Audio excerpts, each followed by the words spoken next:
여러분, 무한이라는 개념 혹시 생각해 보셨나요? 이게 되게 재밌는 게요. 그냥 수학 문제 같지만 사실은 철학, 심지어 신학의 영역까지 쭉 걸쳐 있는 아주 깊은 주제거든요. 오랫동안 이 무한이라는 건 인간이 감히 이해할 수 없는 신의 영역이라고 여겨져 왔죠. 오늘 이 시간에는 바로 이 미지의 영역에 과감하게 뛰어든 한 수학자의 이야기를 따라가 보려고 합니다. 자, 이런 질문 한번 던져볼게요. 이 우주는 끝이 있을까요? 아니면 없을까요? 유한할까요? 무한할까요? 곰곰이 생각해보면 유한하다고 해도 그 너머는 뭐지? 싶어서 이상하고 무한하다고 해도 그게 뭔지 상상이 잘 안 가죠? 이게 수세기 동안 수많은 사상가들을 엄청나게 괴롭혀온 질문인데 오늘 우리 이야기의 핵심이 바로 여기에 있습니다. 실제로 예전에는요, 임마누엘 칸트 같은 아주 유명한 철학자도 무한은 인간이 이해할 수 있는 게 아니다 라고 생각했어요. 이건 뭐 인간의 머리로는 도저히 파악할 수 없는 거고 오직 신에게만 허락된 영역이다 뭐 이런 식의 생각이었던 거죠. 그런데 말이죠. 바로 이 지점에서 우리 이야기의 주인공이 등장합니다. 19세기에 어떤 수학자 한 명이 나타나서 아니, 내가 한번 그 지도를 그려보겠다 하고 나선 거예요. 이 알 수 없는 영역에 겁없이 뛰어든 거죠. 이 사람이 바로 게오르크 칸토어, 인류 역사상 최초로 무한을 제대로 이해한 인물입니다. 자, 그럼 이 칸토어의 세계로 본격적으로 들어가기 전에 워밍업이 좀 필요해요. 무한이라는 게 얼마나 우리 상식이랑 다른지 아주 유명한 생각 실험 하나를 먼저 소개해 드릴게요. 자, 상상력을 한번 발휘해 보세요. 여기 호텔이 하나 있습니다. 이름은 힐베르트의 호텔이에요. 근데 이 호텔이 좀 특별합니다. 방이 무한하게 많아요. 그리고 더 대단한 건 지금 이 무한한 방에 손님이 전부 꽉 차 있다는 거예요. 빈 방이 하나도 없는 만실 상태입니다. 그런데 갑자기 손님 한 분이 호텔에 딱 도착한 거예요. 방 있나요? 하고 묻는데 만실이잖아요. 어떡하죠? 못 받을까요? 아니요. 방법이 있습니다. 아주 간단해요. 호텔 지배인이 방송을 하는 거죠. 손님 여러분, 지금 계신 방에서 방번호에 1을 더한 방으로 딱 한 칸씩만 옮겨주세요. 라고요. 그럼 1호실 손님은 2호실로, 2호실 손님은 3호실로, N호실 손님은 N+1호실로 가겠죠? 그럼 어떻게 될까요? 그렇죠. 1호실이 딱 비게 되는 겁니다. 새 손님 환영합니다. 자, 여기서 멈추면 재미없죠? 이번엔 스케일을 확 키워볼게요. 손님이 한 명이 아니라 무한히 많은 손님을 태운 버스가 호텔 앞에 쫙 도착한 겁니다. 와, 이건 진짜 답이 없어 보이죠? 근데 이것도 방법이 있습니다. 지배인이 다시 방송을 해요. 기존 손님 여러분, 이번엔 지금 계신 방번호에 1을 곱한 방으로 옮겨주세요. 그럼 1호실 손님은 2호실로, 2호실 손님은 4호실로, 3호실은 6호실로 가겠죠. 이렇게 하면 기존 손님들은 전부 짝수번호 방으로만 가게 되잖아요. 그럼 뭐가 남죠? 맞습니다. 1, 3, 5, 7 모든 홀수번호 방이 통째로 비게 되는 거예요. 무한한 빈 방이 생긴 거죠. 자, 이제 무한한 새 손님들 전부 들어오세요. 자, 이 힐베르트 호텔 이야기를 듣고 나면 이런 생각이 들어요. 무한에 1을 더해도 무한이고 무한에 무한을 더해도 그냥 무한이네? 그럼 그냥 모든 무한은 다 똑같은 거 아닌가? 다 같은 사이즈의 무한인가? 이렇게 생각하기 쉽죠. 근데 바로 이 지점에서 칸토어는 잠깐만, 진짜 그럴까? 하고 아주 근본적인 질문을 던지기 시작합니다. 이제부터가 진짜입니다. 칸토어가 파고들었던 바로 그 핵심 질문, 서로 다른 무한집합들은 정말로 같은 크기일까? 이 문제를 한번 같이 따라가 보겠습니다. 자, 여기 두 개의 무한집합이 있다고 생각해 보세요. 하나는 우리가 어릴 때부터 숫자를 세던 그 자연수, 1, 2, 3, 4, 끝없이 이어지죠. 다른 하나는 분수로 나타낼 수 있는 모든 수, 그러니까 유리수예요. 2분의 1, 3분의 4, 마이너스 5분의 8 이런 것들이죠. 언뜻 생각하면 자연수 사이사이에 유리수가 빽빽하게 들어차 있으니까 당연히 유리수가 훨씬 더 많을 것 같잖아요. 둘 다 무한은 무한인데 말이죠. 여기서 칸토어의 진짜 천재성이 드러납니다. 그는 많아 보이는 건 착각일 수 있다. 한번 줄을 세워보자고 생각했어요. 이 그림처럼요. 모든 유리수를 특정한 규칙에 따라 쫙 늘어놓는 거예요. 그렇게 하면 신기하게도 모든 유리수에다가 1번, 2번, 3번 하고 자연수 번호표를 하나씩 하나도 빠짐없이 붙여줄 수가 있다는 걸 발견한 겁니다. 이걸 1:1 대응이라고 하죠. 짝을 맞춰주는 거예요. 결론이 정말 놀랍습니다.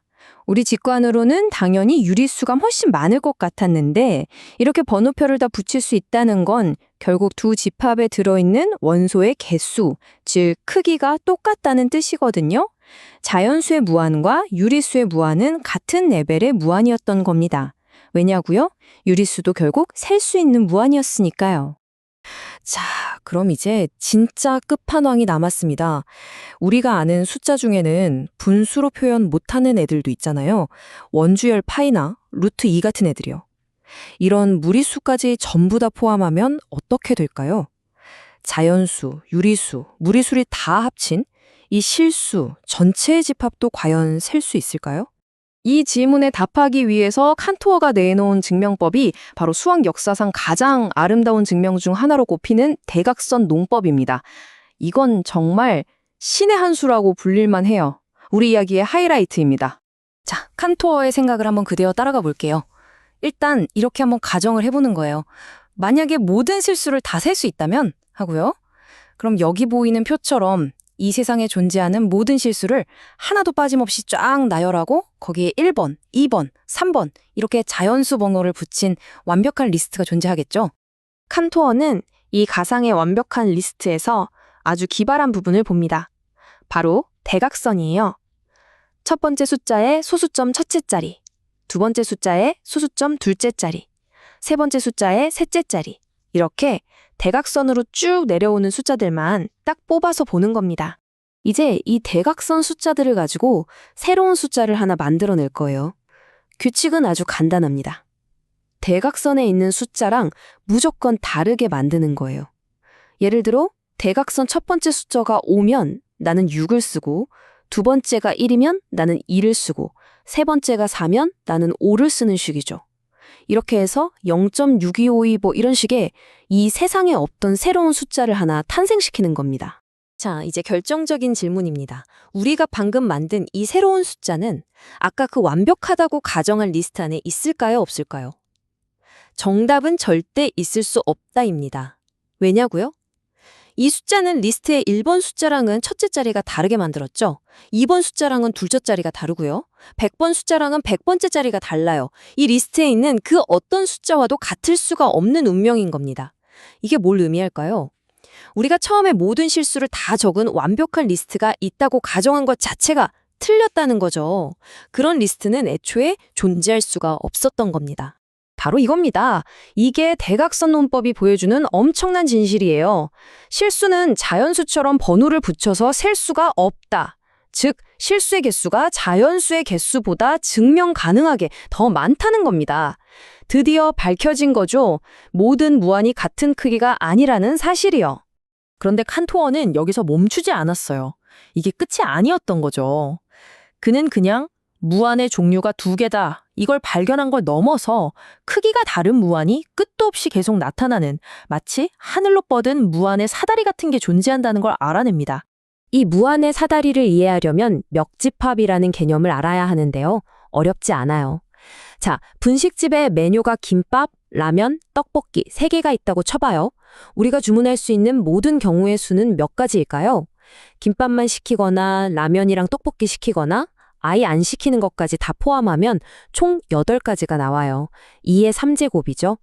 이렇게 어떤 집합의 재료들로 만들 수 있는 모든 조합, 모든 부분 집합들을 다 모아놓은 걸 멱집합이라고 불러요. 자, 이제 이 아이디어를 무한에다가 적용해 보는 겁니다. 원소가 무한개인 자연수 집합이 있어요. 이 집합으로 만들 수 있는 모든 부분 집합들의 모임, 즉 멱집합은 원소가 몇 개일까요? 2의 무한대 제곱계가 됩니다. 그리고 칸토어는 이 2의 무한대 제곱이 원래의 무한보다 반드시 더 큰 무한이라는 걸 수학적으로 증명해냈어요. 근데 여기서 끝이 아니죠. 이 더 커진 무한을 가지고 또 멱집합을 만들면 더더더 큰 무한이 나오고 이걸 영원히 반복할 수 있는 겁니다. 무한의 사다리가 끝없이 펼쳐지는 거죠. 이야기가 이렇게 되니까 다시 처음으로 돌아오게 되네요. 칸토어의 순수한 수학적 발견이 다시 철학과 신학의 문제로 연결되는 겁니다. 칸토어 본인은 이 끝없이 커지는 무한의 사다리, 그 모든 무한을 초월하는 가장 궁극적인 무한을 절대적 무한이라고 부르면서 신과 같다고 생각했어요. 심지어 스스로를 신의 메시지를 세상에 전하는 사람이라고 믿었죠. 결국 그의 위대한 여정은 우리에게 이런 질문을 남깁니다. 한 수학자가 신의 영역에 대한 지도를 그려낸 걸까요? 아니면 오히려 어떤 무한은 영원히 인간의 손에 닿지 않는 신의 영역으로 남을 수밖에 없다는 것을 증명해낸 걸까요?